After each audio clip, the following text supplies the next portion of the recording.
Hello and welcome back. In today's video, I'm overclocking the AMD Ryzen 5 7600X CPU all the way up to 5.5 GHz using the ASUS ROG Strix X670E-F gaming motherboard and Eclk Quantum custom loop water cooling.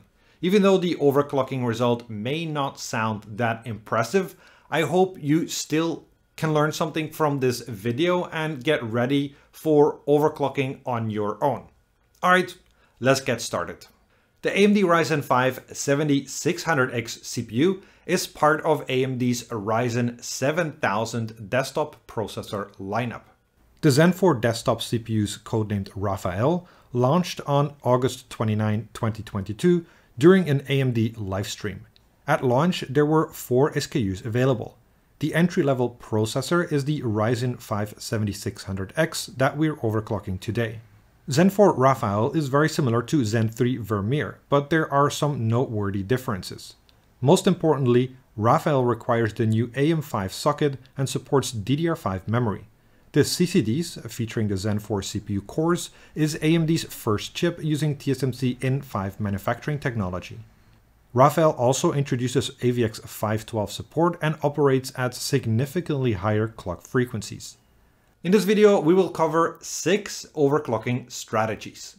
First, we simply rely on AMD PBO and EXPO performance boost technologies. Second, we rely on ASUS AI overclocking performance boost technology. Third, we tune precision boost overdrive with curve optimizer. Fourth, we tune precision boost overdrive with asynchronous Eclk. Fifth, we try to do a manual overclock. Lastly, we combine our best PBO and manual overclocking results using ASUS Dynamic OC Switcher. However, before we jump into the overclocking, let's first have a look at the hardware and the benchmarks that we'll be using in this guide. Along with the AMD Ryzen 5 7600X processor and ASUS ROG Strix X670E-F gaming Wi-Fi motherboard, in this guide, we will be using a pair of G.Skill Trident Z5 Neo DDR5 6400 memory sticks, an ASUS ROG Strix RTX 2080 Ti graphics card, a 512GB M.2 NVMe SSD, a Seasonic Prime 850W Platinum power supply, the Elmo Labs EasyFan controller, the Elmo Labs EVC2SX, the Eclk Quantum Velocity² water block, and Eclk Quantum water cooling. All this is mounted on top of our favorite Open Bench Table V2. I explained how I used the Elmo Labs products in SkatterBencher number 34. By connecting the EFC to the EVC2 device, I monitor the ambient temperature, water temperature, and fan duty cycle. I include the measurements in my Prime 95 stability test results. I also use the Elmo Labs EFC to map the radiator fan curve to the water temperature. Without going into too many details, I've attached an external temperature sensor from the water in the loop to the EFC. Then I use the low-high setting to map the fan curve from 25 to 40 degrees water temperature. I use this configuration for all overclocking strategies. We use Windows 11 and the following benchmark applications to measure performance and ensure system stability. Before starting any overclocking, we first have to check the performance at default settings. Please note that on this motherboard, Precision Boost Overdrive is enabled by default. So if we want to check the performance at stock settings, we first have to go into the BIOS and switch to the Advanced Mode view, go to the AI Tweaker menu, enter the Precision Boost Overdrive submenu, set Precision Boost Overdrive to disabled, then save and exit the BIOS. Note that the Precision Boost 2 boosting algorithm is still active even though we disabled Precision Boost Overdrive. The standard parameters of the Precision Boost algorithm for the Ryzen 5 7600X are as follows. Here is the benchmark performance at stock. Here are the 3DMark CPU profile scores at stock. When running Prime 95 small FSTs with AVX 512 enabled, the average CPU effective clock is 4945 MHz with 1.343 volts. The average CPU temperature is 95.3 degrees Celsius. The ambient and water temperature is 26.4 and 34.1 degrees Celsius, and the average CPU package power is 130.2 watts. When running Prime 95 small FFTs with AVX disabled, The average CPU effective clock is 5012 MHz with 1.385 volts. The average CPU temperature is 95.2 degrees Celsius. The ambient and water temperature is 26.7 and 34.1 degrees Celsius. And the average CPU package power is 123.1 watts. Now let us try our first overclocking strategy. But before we do that, make sure to locate the clear CMOS pin headers. Pressing the clear CMOS button will reset all your BIOS settings to default, which is helpful if you want to start your BIOS configuration from scratch. However, it does not delete any of your BIOS profiles previously saved. In our first overclocking strategy, we simply take advantage of AMD technologies, Precision Boost Overdrive, and extended profiles for overclocking. With the launch of Zen 3, AMD launched an improved version of the Precision Boost Overdrive Overclockers Toolkit. Precision Boost Overdrive allows end users like you and I to manually adjust some of the parameters governing the Precision Boost 2 boosting algorithm. Precision Boost Overdrive 2 builds on the PBO implementation of Zen 2. In addition to the platform overclocking knobs from Zen Plus, PPT, TDC, and EDC, and processor overclocking knobs from Zen 2, Boost Override, and Scalar, Precision Boost Overdrive 2 introduces Curve Optimizer. There are essentially 3 levels of Precision Boost Overdrive. 1, AMD's stock values, which can be set by disabling PBO. 2, the motherboard vendor values, which are programmed into the BIOS to match the motherboard VRM specification and can be set by enabling PBO. 3, custom values, which can be programmed by the end user. I explored the ins and outs of Precision Boost Overdrive 2 tuning in my AMD Raphael overclocking launch video. If you want to learn more about the impact of each of these settings, I suggest you check out that video. In this strategy, we're simply enabling Precision Boost Overdrive, whereas in next strategies, we'll actually try to do some manual tuning as well. We rely on the motherboard pre-programmed PBO parameters by enabling Precision Boost Overdrive. We find that the following values have changed. Increasing the platform boost parameters typically have the most significant effect with multi-core processors. With the 6 cores of the 7600X, we don't even hit the limits with stock values. During a Prime 95 non-AVX workload, the maximum values for PPT, TDC, and EDC are 120 watt, 80 amps, and 82 amps respectively. That's well below the limits. So ultimately, we don't expect that much performance improvement. AMD EXPO stands for AMD Extended Profiles for Overclocking, and it is, very simply put, an AMD technology that encourages memory vendors like G.Skill to program higher performance settings onto the memory sticks. Higher performance means better frequency, better timings, and the right voltages needed for those frequency and timings. If you have a motherboard that supports EXPO, it means that you can enable that additional performance with the click of a single button. So it saves you from a lot of manual configuration. While our memory kit is rated at DDR5 6400, I had to run it at DDR5 5600 for stability reasons, as my system wasn't stable at higher frequencies. I'm using an early CPU, motherboard, and BIOS combination, so memory overclocking will likely improve over time. Upon entering the BIOS, switch to the advanced mode view. Go to the AI tweaker menu. Set AI overclock tuner to EXPO 2. Set memory frequency to DDR5 5600 MHz.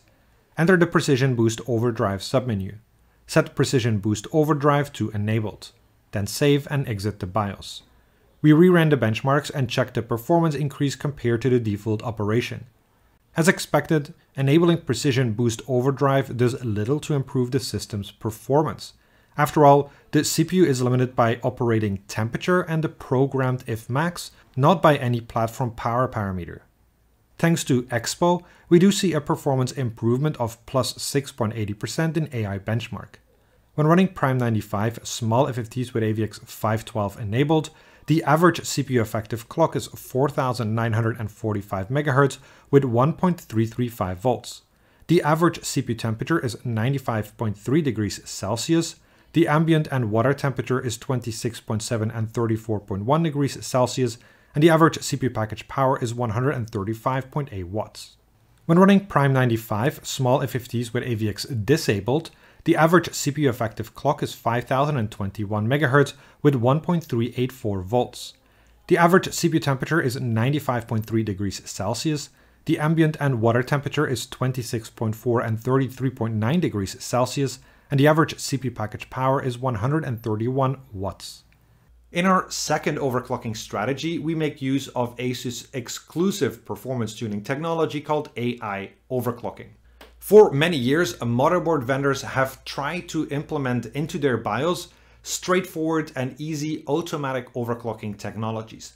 But more often than not, these OC profiles would either be too ambitious in terms of frequency or too generous with the voltages. So you'd end up with either an unstable system or an overheating system. ASUS AI overclocking uses a unique strategy for automatic overclocking. Instead of working with preset frequency and voltage profiles, the system will monitor the CPU and cooling system throughout an initial testing phase. Based on its findings, it will then predict the optimal settings. The system will automatically guide the overclocking process and adjust voltages and frequency to match your cooling system. The better your cooling, the higher your AI overclock. ASUS introduced AI overclocking on its Z490 ROG motherboards as a next-generation automatic overclocking technology. Since then, it's been present on every next Intel platform, however not on any AMD platform. That changes with the AM5 platform. There are 3 steps to enabling AI overclocking. First, reset the BIOS to default settings. Then reboot and enter the operating system. Run a couple of heavy workloads such as Prime 95 or Realbench for 10 to 30 minutes. Then return to the BIOS and enter the AI OC Guide menu from the top. Make sure to read through the explanation and click Enable AI when ready. In addition to automatic overclocking, AI overclocking provides a lot of advanced information and suggestions in the AI features menu. The information includes P0 VID and SP values for each CPU core, Precision Boost Overdrive 2 suggested overclocking parameters, and Dynamic OC Switcher suggested overclocking parameters.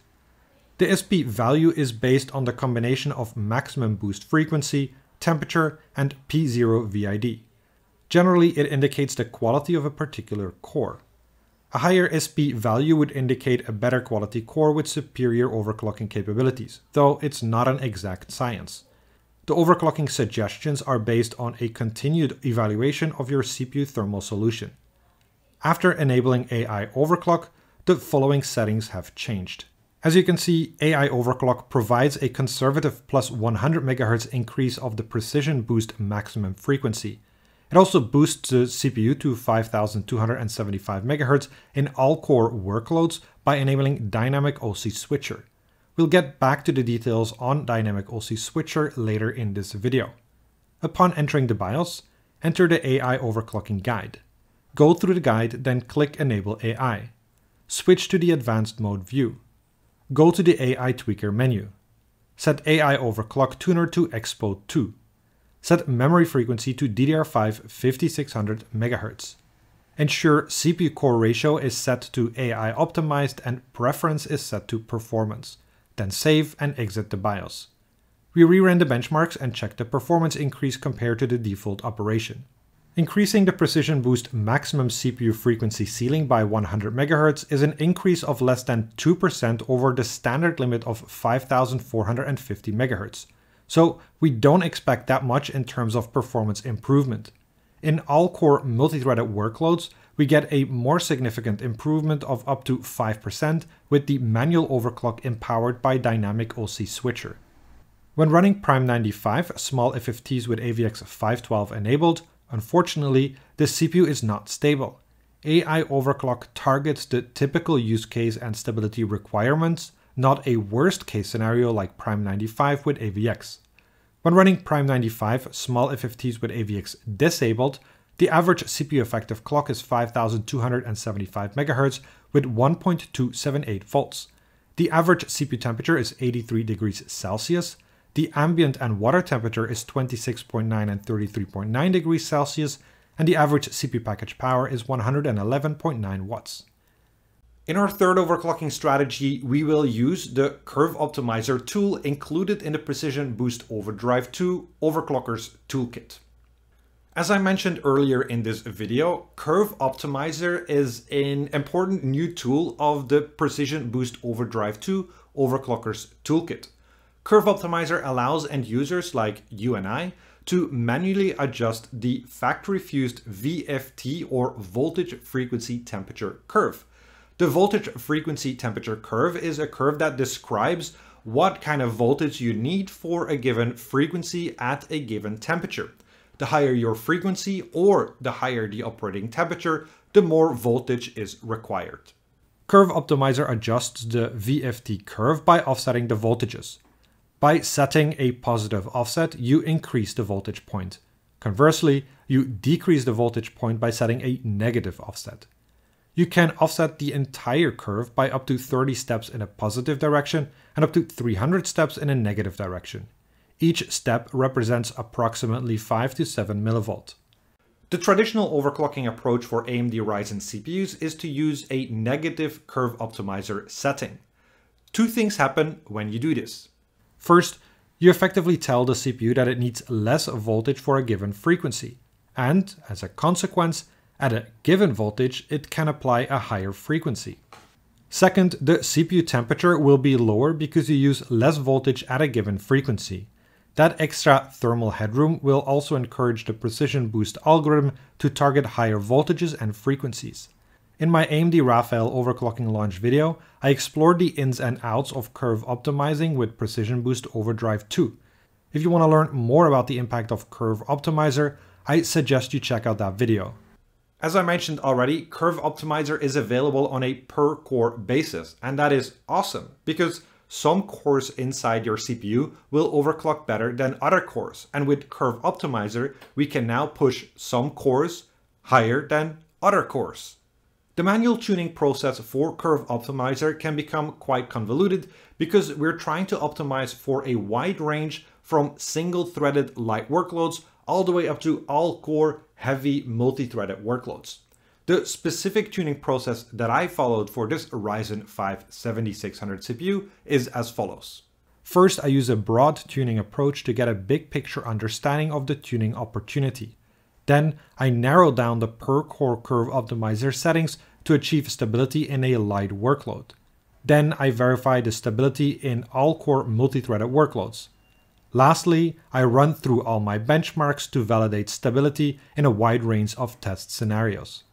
The broad tuning process includes using Shimino's Boost Curve tool to track the average frequency across an increasing amount of active threads, gradually increasing an all-core negative curve optimizer until the point of instability, then gradually increasing the Fmax boost override in case the boost frequency is hitting the frequency ceiling. The narrow tuning process includes using SuperPy32M with affinity set to a specific thread to check the maximum effective clock frequency of that thread. Then gradually increase the per core negative curve optimizer until the point of instability for each core. Then, of course, gradually increase the Fmax boost override in case the boost frequency is hitting the frequency ceiling. The all-core stability process includes running Prime 95 small FFTs with both AVX512 enabled and disabled. The benchmark validation process includes completing all the benchmarks I've included in this guide. If a benchmark is unstable, I increase every core's per core curve optimizer value by 2 until I reach instability. In my case, I realized that per core curve optimizer tuning didn't yield that great results, so I stuck with a -12 offset for all cores and an Fmax boost override of +50 MHz. I will show you the BIOS configuration in a second, but first, please note that the settings that I'll be showing you, in particular the curve optimizer settings, are CPU specific. So the optimal values for your CPU may be substantially different. The following table shows the boost profile for this particular CPU. As you can see at stock, every core hits boost frequencies over the listed maximum boost frequency of 5300 MHz. When we lift the frequency ceiling with a +200 MHz Fmax boost override with Zen 3, we'd see the maximum boost frequencies rise spectacularly, especially on cores with a lot of voltage headroom. Surprisingly, on this Ryzen 5 7600X, we only see slight improvement as most cores are limited to 5462 MHz, and the two best cores only reach 5500 MHz. That's well below our ceiling of 5650 MHz. Based on previous Ryzen overclocking experience, adding an all-core negative curve optimizer should help lift the maximum boost frequency. Again, that's not what we get. Not only is our negative curve optimizer range limited to -12, but the resulting frequency increase is also very minor. Upon entering the BIOS, switch to the advanced mode view. Go to the AI tweaker menu. Set AI overclock tuner to EXPO 2. Set memory frequency to DDR5 5600 MHz. Enter the Precision Boost Overdrive submenu.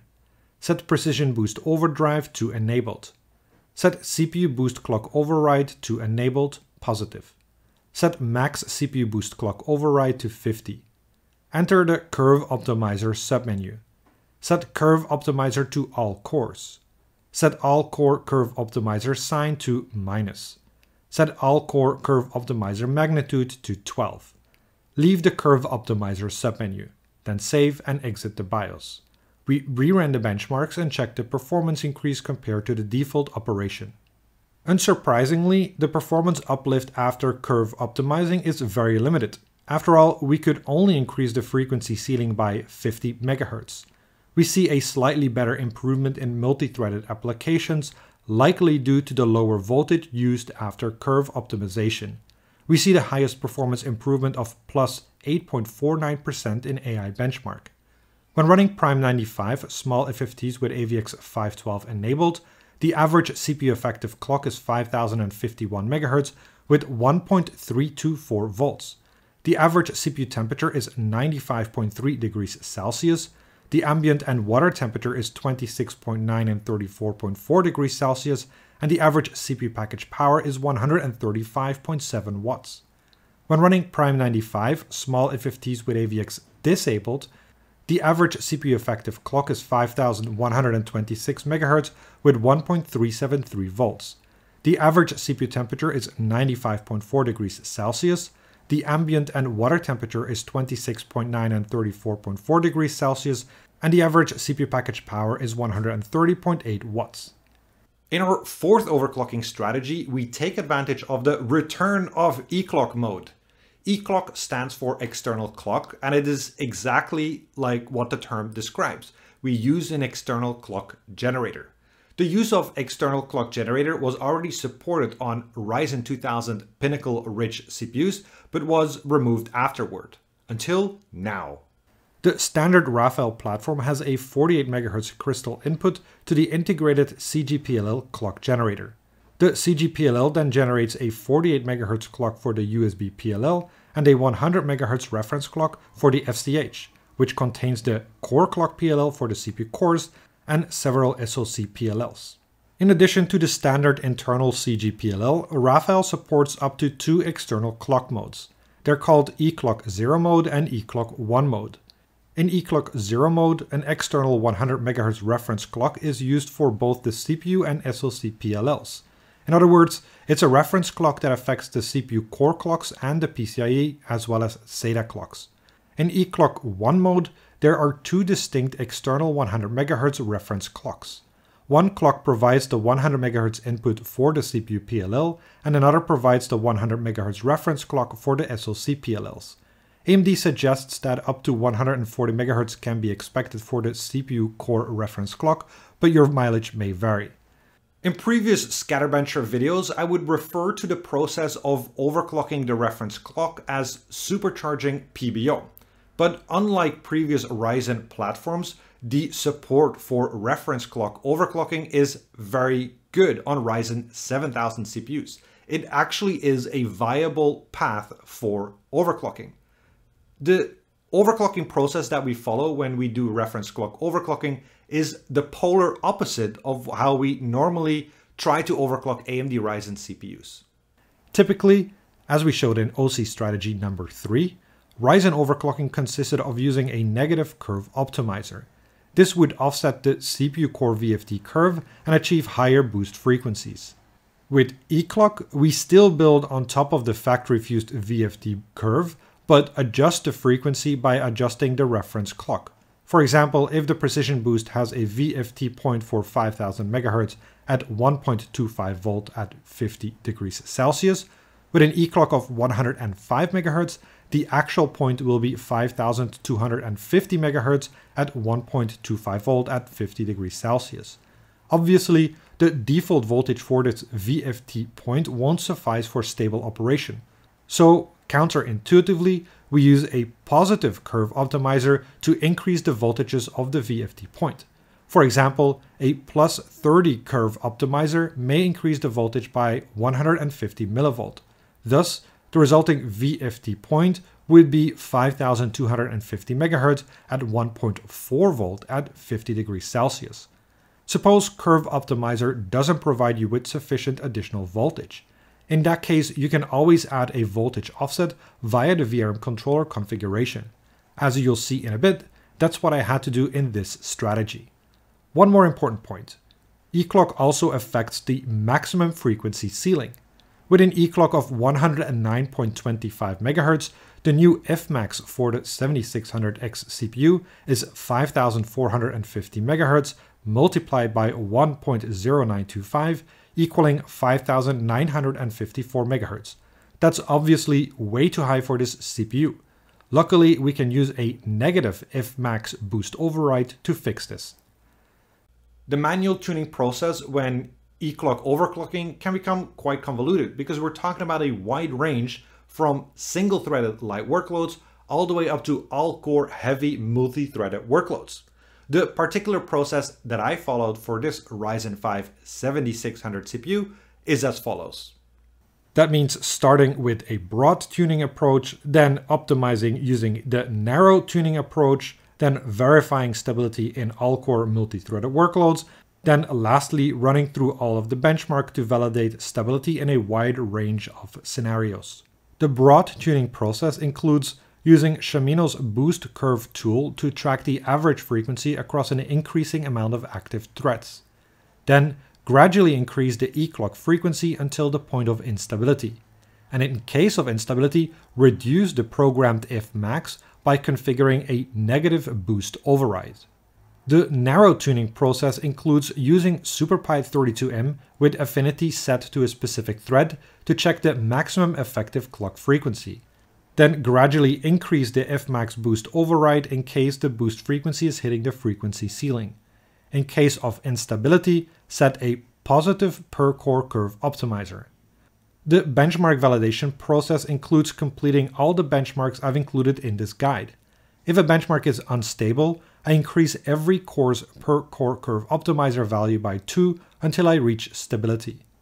In my case, I used an Eclk of 109.25 MHz, a curve optimizer of plus 30, and an additional voltage offset of plus 50 mV. I use an Fmax boost override of minus 375, resulting in a new Fmax ceiling of 5544 MHz. I will show you the BIOS configuration in a minute, but again, please note that the curve optimizer settings and the Eclk settings are CPU specific, so your optimal values may be wildly different from what I'm about to show you. Again, I checked the boost profile for the specific CPU using the two previously mentioned tools. As you can see from the table, the Eclk approach provides an additional 44 MHz higher maximum boost frequency for each core and a very similar boost curve. Upon entering the BIOS, switch to the advanced mode view. Go to the AI tweaker menu.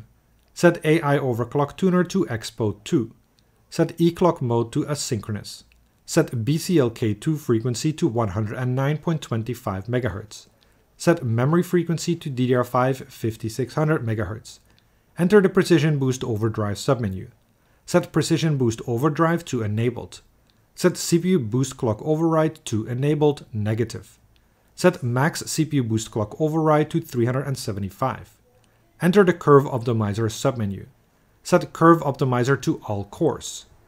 Set All Core Curve Optimizer sign to plus. Set All Core Curve Optimizer magnitude to 30. Leave the Curve Optimizer submenu. Leave the Precision Boost Overdrive submenu. Set CPU core voltage to offset mode. Set offset mode sign to plus. Set CPU core voltage offset to 0.05. Then save and exit the BIOS. We reran the benchmarks and checked the performance increase compared to the default operation. While the performance improvement over stock is limited, we still see the highest performance of any overclocking strategy. We get the best performance improvement of plus 8.80% in AI benchmark. When running Prime 95 small FFTs with AVX 512 enabled, the average CPU effective clock is 5051 MHz with 1.324 volts. The average CPU temperature is 95.3 degrees Celsius. The ambient and water temperature is 26.9 and 34.4 degrees Celsius, and the average CPU package power is 135.7 watts. When running Prime 95 small FFTs with AVX disabled, the average CPU effective clock is 5126 MHz with 1.373 volts. The average CPU temperature is 95.4 degrees Celsius. The ambient and water temperature is 26.9 and 34.4 degrees Celsius, and the average CPU package power is 130.8 watts. In our fifth overclocking strategy, we will pursue a manual overclock. One could argue that there is no good use case for manually overclocking a Ryzen CPU. After all, just like with previous Ryzen CPUs, the major downside of manual overclocking is that you lose all the performance boost technology benefits. That includes those really high boost frequencies in single-threaded workloads and the associated performance. But not everything is negative about manually overclocking an AMD Ryzen CPU. It also has some benefits. First, automatic overclocking and frequency boosting technologies leave a little margin on the table. We can exploit this margin and fine-tune it for application stability when manually overclocking with our specific hardware configuration. On AMD Ryzen CPUs, you can set the frequency for each CCX separately, so we can exploit the fact that some CCXs may overclock better than others. This point is not necessarily relevant for the 7600X, which only has one CCX, but it's good to know. Thirdly, by setting a fixed voltage, we avoid the CPU dynamically and rapidly updating its VID requests to the VRM controller. This alleviates stress on the VRM and typically yields lower temperatures. To better understand the performance tuning opportunities that are embedded in this Ryzen 5 7600X CPU, let's have a look at the clocking and voltage topology. The clocking of AMD Raphael is similar to the previous generation of Zen 3 Vermeer desktop CPUs. The standard Raphael platform has a 48 MHz crystal input to the integrated CGPLL clock generator. The CGPLL then generates a 48 MHz clock for the USB PLL and a 100 MHz reference clock for the FCH, which contains the core clock PLL for the CPU cores and several SoC PLLs. The CCLK PLL 100 MHz reference clock drives the 200 MHz VCO, which is then multiplied by an FID and divided by a DID. As a whole, this provides CPU clock frequency granularity of 25 MHz. As with Vermeer, each CCX has its own PLL, with the cores within that CCX running at the same frequency. In a typical operation, all cores within a CCX will run at the same frequency. The effective clock, however, may differ if the core is in a different P state. The SoC PLLs include a wide range of PLLs present on the I/O die. The most relevant for overclocking are Fclock for the data fabric, Uclock for the memory controller, Aimclock for the system memory, and GFX clock for the integrated graphics. The SoC PLLs are not particularly relevant for manual CPU core overclocking. As I mentioned in OC strategy number 4, in addition to the standard internal CG PLL, Raphael supports up to 2 external clock modes. We won't be using Eclk in this overclocking strategy, however. From the voltage topology perspective, there are a few minor changes compared to Zen 3. Like Vermeer, the processor still relies on an internal and external power supply to generate the processor voltages. I've covered the details extensively in my Raphael overclocking launch video. The VDDCR voltage rail provides the external power for 2 internal voltage regulators, VDDCR CPU and VDDCR VDDM. VDDR CPU provides the voltage for the CPU cores inside a CCX. The voltage rails can work in either regular or bypass mode, but on Raphael, it's always in bypass mode. That means the core voltage is always equal to the VDD-CR external voltage. VDDR-CR VDDM provides the voltage for the L2, L3 and if present 3D V-cache on a CCX. This rail cannot work in bypass mode, therefore it is internally regulated from the VDD-CR external voltage rail. The default VDDM voltage is 0.95 volt. The VDD-CR voltage rail can be directly controlled via the SVI3 interface.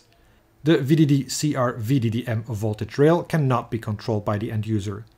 Choosing an appropriate manual voltage is always going to be a trade-off between expanding the overclocking headroom, dealing with all of the thermal challenges that come with additional voltage, and of course considering the CPU lifespan.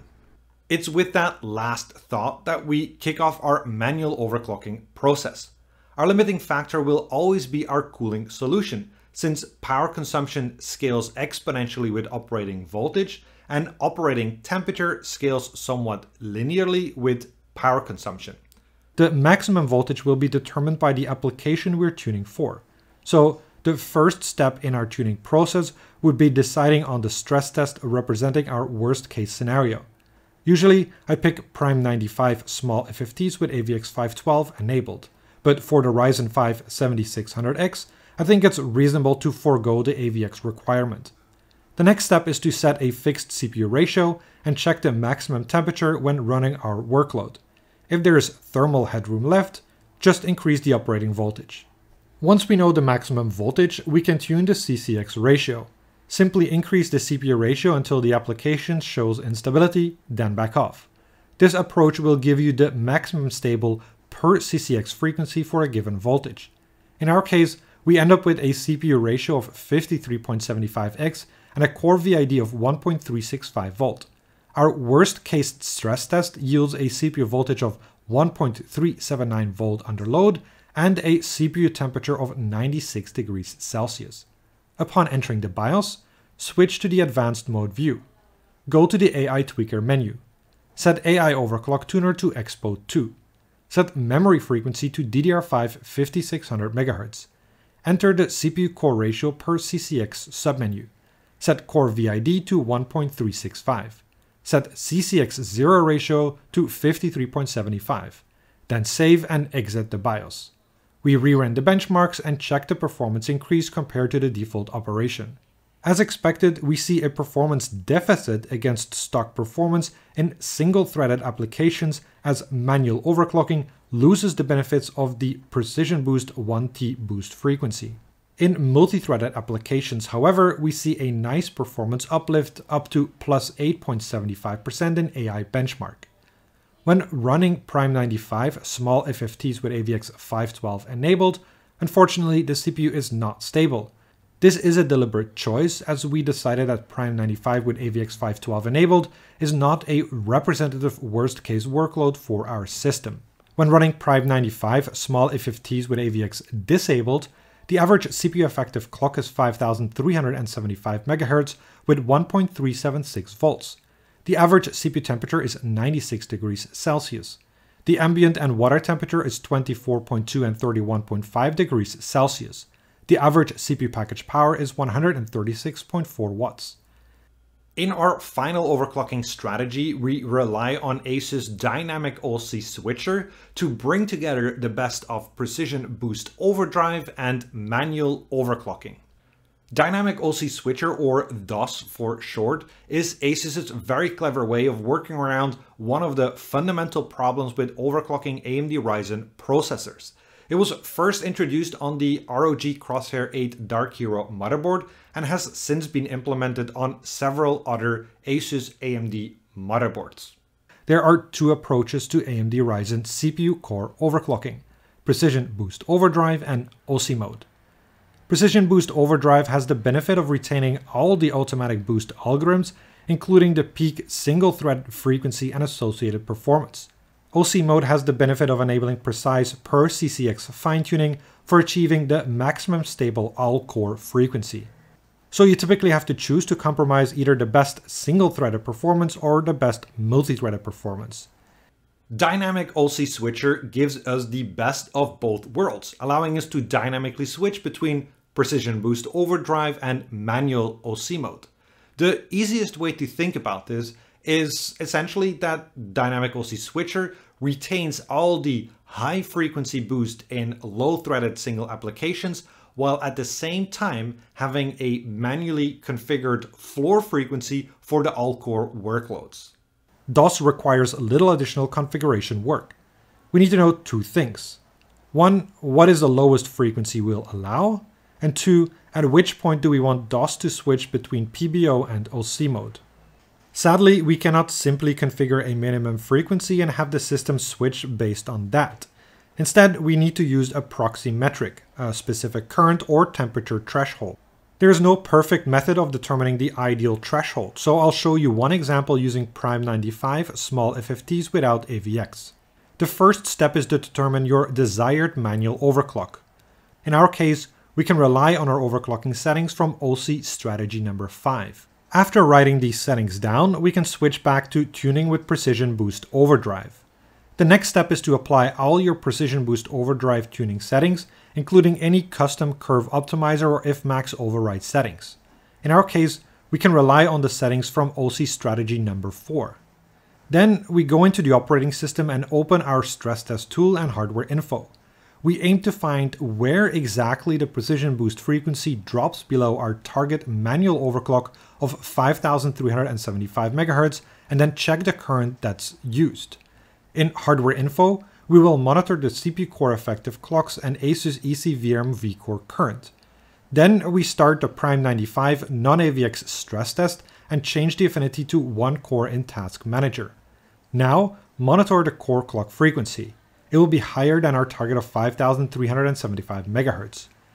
Now we can gradually increase the active thread count. When you reach 5375 MHz or below, check the ASUS ECVRM vCore current reading.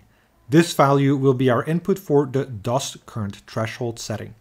In my case, we reached a frequency of 5375 MHz at 3 active threads and the current reads about 45 amps. So to reiterate what's happening, Dynamic OC Switcher will actively switch between OC mode and Precision Boost when the CPU current hits 45 amps. Anything above 45 amps engages manual OC mode, anything below 45 amps will engage Precision Boost. Before we forget, one final thing. Our Precision Boost Overdrive Eclk OC strategy includes an adjusted Eclk frequency of 109.25 MHz and a manual voltage offset of plus 50 mV. When Dynamic OC Switcher switches between PBO and OC mode, it does not change these settings. So we must adjust our manual overclock settings accordingly. Upon entering the BIOS, switch to the Advanced Mode view. Go to the AI Tweaker menu. Set AI Overclock Tuner to EXPO 2. Set Eclk mode to Asynchronous. Set BTLK to frequency to 109.25 MHz. Set memory frequency to DDR5 5600 MHz. Enter the CPU core ratio per CCX submenu. Set core VID to 1.305. Set CCX0 ratio to 49. Set Dynamic OC Switcher to Enabled. Set current threshold to switch to OC mode to 45. Leave the CPU core ratio per CCX submenu. Enter the Precision Boost Overdrive submenu. Set Precision Boost Overdrive to Enabled. Set CPU Boost Clock Override to Enabled Negative. Set Max CPU Boost Clock Override to 375. Enter the Curve Optimizer submenu. Set Curve Optimizer to All Cores. Set All Core Curve Optimizer sign to plus 30. Set All Core Curve Optimizer magnitude to 30. Leave the Curve Optimizer submenu. Leave the Precision Boost Overdrive submenu. Set CPU core voltage to offset mode. Set offset mode sign to plus. Set CPU core voltage offset to 0.05. Then save and exit the BIOS. We reran the benchmarks and checked the performance increase compared to the default operation.